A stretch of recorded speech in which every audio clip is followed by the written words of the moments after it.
Air conditioner के बारे में। जैसा कि आप सभी को पता है, गर्मियों का मौसम आ चुका है। ज़्यादातर लोग जो हैं एसी वगैरह ख़रीदना चाहते हैं।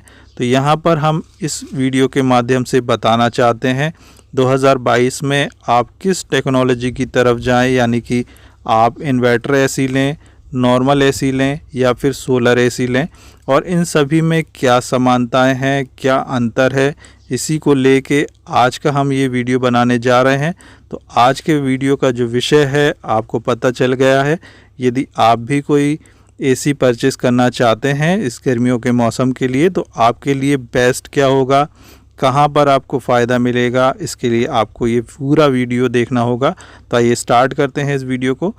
तो सबसे पहले अगर आप एसी लेने जा रहे हैं तो यहाँ पर हम अपने वीडियो में क्या क्या चीज़ें कवर करने वाले हैं। तो यहाँ पर हम देखेंगे 2022 में जो सबसे अच्छा एसी है वो कौन सा है, किस टेक्नोलॉजी की तरफ हमें जाना चाहिए, और हम डिस्कस करेंगे जो इलेक्ट्रिसिटी।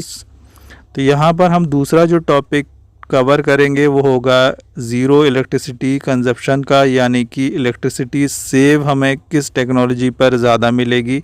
इसके बाद हम बात करेंगे इस वीडियो में एसी लेना और उसके यूज़ करने में क्या अंतर है।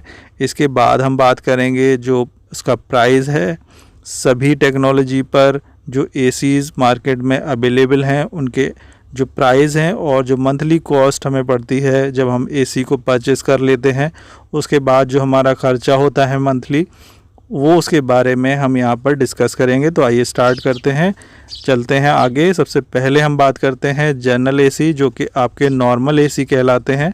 तो यहाँ पर हम नॉर्मल एसी के बारे में बात कर लेते हैं, जो कि आप 1 टन का या 1.5 टन का लेते हैं तो उसका जो कंजप्शंस होता है इलेक्ट्रिसिटी का वो 1000 वाट 1 टन पर और 1500 वाट 1.5 टन पर, और अगर 2 टन का आप एसी ख़रीदते हैं तो यहाँ पर आपको 2000 वाट बिजली यहाँ पर इलेक्ट्रिसिटी जो है ये खर्च करनी पड़ती है। तो यहाँ पर ये एनालाइज हो चुका है कि कितने टन पर नॉर्मल एसी कितने वाट इलेक्ट्रिसिटी जो है कंज्यूम करते हैं, पावर को लेते हैं।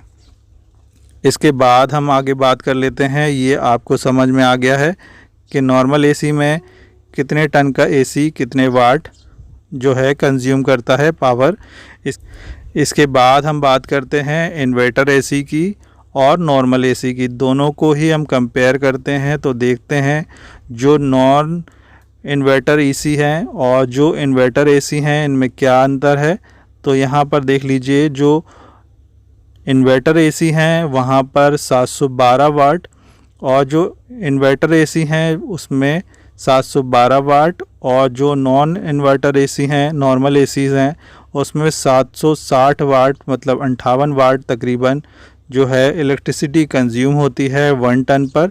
यानी कि ज़्यादा हमें अंतर महसूस नहीं होता। यहाँ पर कुछ 46 वाट की हमें जो है सेविंग मिल पाती है। तो ज़्यादा अंतर इन्वर्टर एसी और नॉर्मल एसी में हमें नहीं मिलता है।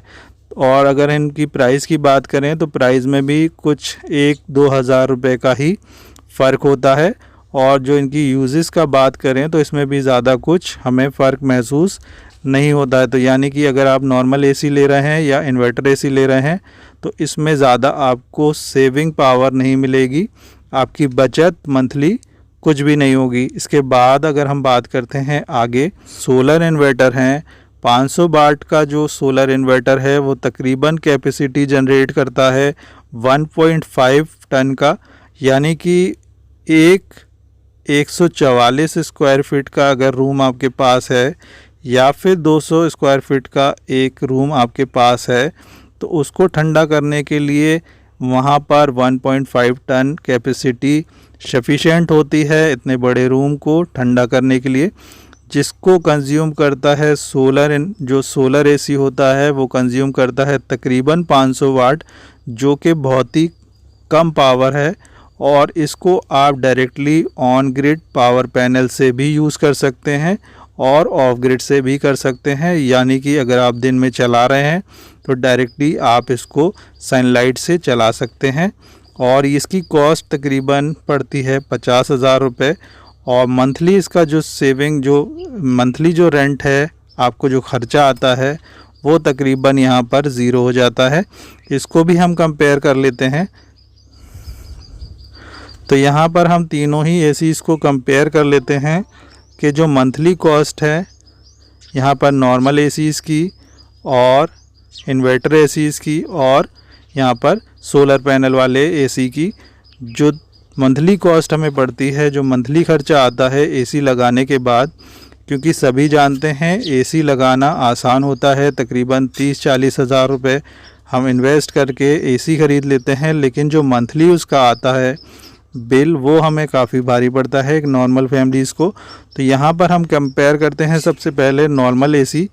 तो यहाँ पर 1.5 टन का 5 स्टार रेटिंग का एसी तकरीबन हमें 44 हज़ार रुपये का मार्केट में अवेलेबल होता है, जो इलेक्ट्रिसिटी कंज्यूम करता है मंथली तकरीबन 4,000 रुपये का बिल आपको इसके लिए मंथली चुकाना पड़ता है। यानी कि 10 महीने अगर आप इसको यूज़ करते हैं तो इसकी कॉस्ट आपको 40,000 रुपये सिर्फ इलेक्ट्रिसिटी की ही पड़ती है। तो इस हिसाब से आप इसको अनुमान लगा सकते हैं कि 4,000 रुपये महीना, यानी कि एक साल में ये तकरीबन 40,000 रुपये की बिजली आपकी कंज्यूम कर लेता है। इसके बाद इन्वर्टर एसी में भी कोई ख़ास हमें फ़र्क महसूस नहीं होता है। यानी कि 1.5 टन का जो 5 स्टार जो रेटिंग का हमें इन्वर्टर एसी हम परचेज़ करते हैं, तकरीबन उसकी मार्केट वैल्यू 45,000 रुपये पड़ती है, जिसमें हमें मंथली जो रेंट पड़ता है, बैटरी जो कंज्यूम करता है, इलेक्ट्रिसिटी जो कंज्यूम करता है, वो तकरीबन 3,000 रुपये की इलेक्ट्रिसिटी वो मंथली ले लेता है, जो कि आपको 10 महीने में 30,000 रुपये पड़ जाती है। और इसी प्रकार से अगर हम बात करते हैं सोलर इन्वर्टर की, और इसी प्रकार अगर हम बात करते हैं सोलर एसी की, जो कि 1.5 स्टार होता है, तकरीबन इसकी मार्केट वैल्यू 51,000 रुपये तक आपको पड़ जाता है। और इसकी जो मंथली जो आपको रेंट चुकाना पड़ता है, यानी कि जो इलेक्ट्रिसिटी कंज्यूम करता है मंथली, तकरीबन ये ज़ीरो है। इसमें आपको कोई भी मंथली चार्जेस नहीं देना पड़ता, ये डायरेक्टली सोलर से रन कर सकता है। और बस इसमें यह है कि आप इसको एक बार थोड़ी सी ज़्यादा कॉस्ट से ख़रीदते हैं, लेकिन इसका जो मंथली आपको जो फ़ायदा मिलता है, हर महीने आपको कोई भी रेंट इलेक्ट्रिसिटी का जो भी चार्जेस हैं, इसमें आपको कोई भी आपको वैल्यू देनी नहीं पड़ती। तो इसलिए यहाँ पर आप अगर वो तीनों एसीज़ की वैल्यू और उसके एडवांटेज डिसएडवांटेज पता चल चुके हैं, यदि आप यहाँ पर फ़ैसला ले सकते हैं इस वीडियो को देखकर कि आपको कौन सा एसी लेना है और कहाँ पर आपका फ़ायदा है। तो इस तरीके से अगर आपको ये वीडियो पसंद आया है तो कृपया हमारे चैनल को लाइक और सब्सक्राइब ज़रूर कर लें, जिससे कि हम और अच्छे वीडियोज़ आपके लिए बना सकें। आप सभी का बहुत बहुत धन्यवाद।